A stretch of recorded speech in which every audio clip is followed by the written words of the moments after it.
राज सिंह जी आए हैं, आजादी अमृत महोत्सव में भाग लिए हैं। जानते हैं उनसे क्या कहना चाहते हैं। नमस्ते सर। सर, जिस तरीके आजादी का अमृत महोत्सव हो रहा है उसमें आप आज भाग लिए हैं, क्या अनुभव किए?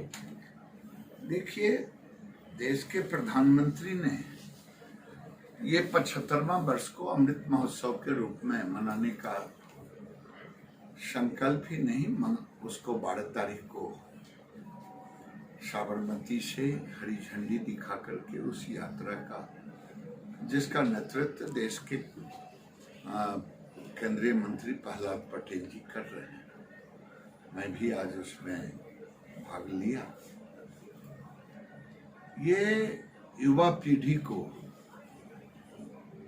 आजादी के उन महान नेता, जिन लोगों के कारण गांधी के नेतृत्व में आजादी मिला, वो नौजवानों के दिलो दिमाग से ओझल ना हो, बताना, क्योंकि वो भी एक आत्मनिर्भर भारत की एक कड़ी था। आत्मनिर्भर भारत की कड़ी इसलिए कर रहे हैं कि चाय हो, चाहे कपड़ा हो, चाहे नमक हो, सब पर अंग्रेज एकाधिकार जमा लिए थे और इन्होंने उस आत्मनिर्भर भारत बनने को ही चुनौती दी और वही आजादी का एक मूल मंत्र बना नमक का आंदोलन, दांडी यात्रा। तो आज उसकी याद भी दिलाना लोगों में, और खास करके भारत के प्रधानमंत्री जो आत्मनिर्भर भारत की ओर ले जा रहे हैं डिफेंस के सेक्टर में, पूरे दुनिया में भारत के सांस्कृतिक राष्ट्रवाद की एक तरह से अब योग को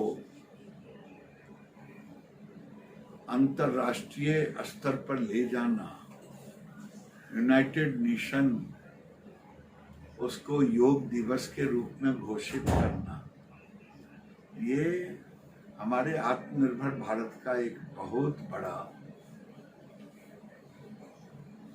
अंग होता है, बहुत बड़ा एक तरह से हमारे लिए गौरव की बात है। बिल्कुल, जिस तरीके आप बताए हैं, खास करके आप उस प्रदेश से आ रहे हैं जो बिहार से और गुजरात काफ़ी नाता नज़दीक से रहा है, और वहीं पर अगर बात करें तो सत्याग्रह जब भी किए तो महात्मा गांधी को चंपारण में जाना पड़ा था, और दांडी यात्रा में भी आज भागी बने हैं, सहभागी।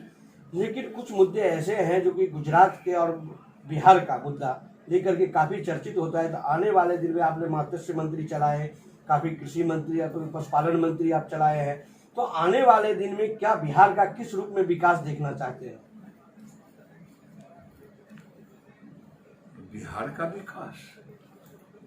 का विकास जो जनमानस की इच्छा है, सबसे ज्यादा जरूरी था जो 15 साल में इंफ्रास्ट्रक्चर पर जोर देना। बिहार में सड़कें नहीं थी, मेडिकल कॉलेज हुआ, सड़क हुआ, जो हमें बुनियादी जरूरतें थी, उस ओर हम अग्रसर हुए हैं। अब औद्योगिक क्रांति की ओर बढ़ रहा। गिरिराज जी, आप एक बहुत बड़े नेता हैं बिहार के लिए, खास करके देश का नेता आप हैं, लेकिन बिहार का उससे भी बड़ा नेता है, और वहाँ का जनता आपको बहुत दिलो और दिमाग से चाहता है। लेकिन वहीं पर जिस तरीके एक बात कहूँ तो मजदूरी जो प्लाइन होना पड़ता है, आने वाले दिन में क्या उद्योगीकरण वहाँ होने जा रहा है? देखिए साहब, उद्योग भी बढ़ेगा और बिहार में अब कृषि को हम बढ़ावा दे रहे हैं। जो प्रधानमंत्री ने कहा था कि कृषि का आय दुगना, हम 4 गुना की ओर अग्रसर होने जा रहे हैं।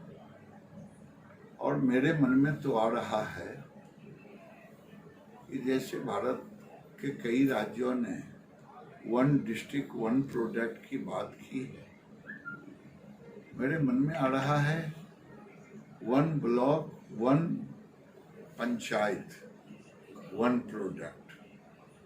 अब केवल धान और गेहूं पैदा करने का समय निकल गया। अब किसान के पास जमीन कम है, प्रति व्यक्ति 0.12 हेक्टेयर बचता है। अगर 2 लाख प्रति एकड़ ना इनकम आए तो किसान खेती पर से हट जाएगा। आज कभी आजादी के समय जीडीपी 50% था ग्रामीण इलाके से, आज कृषि का 17-18% रह गया। तो हमें अब नए तरह से काम करना होगा, जो अब वहाँ शुरुआत हो गई है। बिल्कुल, जिस तरीके आप किसान की बात की तो यहाँ पे किसान के कुछ नेता लोग बंगाल में भी प्रचार प्रसार में गए हैं, लेकिन उस बातों पे हम नहीं आएंगे। लेकिन वहीं पर बिहार के लोग काफ़ी बंगाल में वहाँ पे नौकरी करते हैं और वहाँ पे इलेक्शन हो रहा है, तो क्या वहाँ का क्या जनता को क्या कहना चाहते हैं मीडिया के माध्यम से? मुझे कहने की जरूरत नहीं है। बंगाल और बंगाल में रहने वाले सभी मतदाता ने देख लिया है कि ममता जी का हारना उतना ही तय है जितना सूरज का पूरब में उगना पश्चिम में डूबना। जो ममता बनर्जी लोगों को लेफ्ट गवर्नमेंट के अन्याय के खिलाफ वोट दिया था, आज गुंडागर्दी की हद हो गई है और उस गुंडागर्दी से लोग उब चुके हैं, भाग रहे हैं। अब उन्हें केवल एक सहारा है, तो मोदी का। तो ये थे हमारे साथ केंद्रीय मंत्री गिरिराज सिंह जी और काफी चर्चा हुई। तो बने रहिए अहम कवरेज में देश दुनिया के लिए। ललित चौधरी, अहमदाबाद से। ऐसे ही अन्य खबरों के लिए चैनल को सब्सक्राइब कीजिए। खबरों का नोटिफिकेशन पाने के लिए बेल आइकॉन को जरूर दबाएं।